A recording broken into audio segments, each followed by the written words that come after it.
Екі қолға бір күрек іздеген жамбылдықтар үшін бос жұмыс орындарының жәрмеңкесі өтті. Жұмыс берушілер өздеріне қажетті мамандарды таңдауға, ал жұмыс іздеп келген азаматтар мамандықтары бойынша жұмысқа тұруға мүмкіндік алды.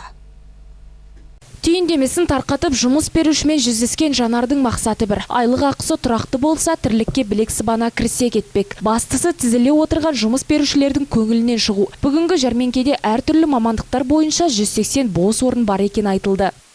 Осының алдында 3 ай өзім оқығанмын, жұмыспен қамту орталығынан направлениемен барып.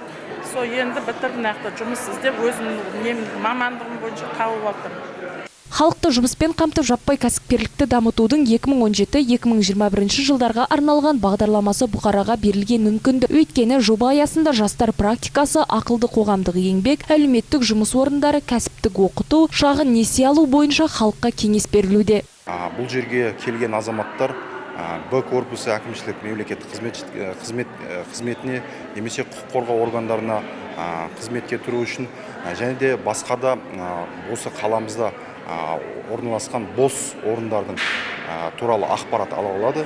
Толық осы ақпаратты алу арқылы өзіне таңдау жасап, осы жерден өзінің мамандығына сәйкес келетін бір бос орынды таңдап, осы бос орын бойынша толық ақпарат алып, жұмысқа орналасуына толық мүмкіншілік бар. Айта кету керек, бос орындар жәрмеңкесі тек Таразда ғана емес, өңірге қарасты барлық аудандарда да өткізілді. Мұндай шаралар алдағы уақытта да жүйелі жалғасын таппақ.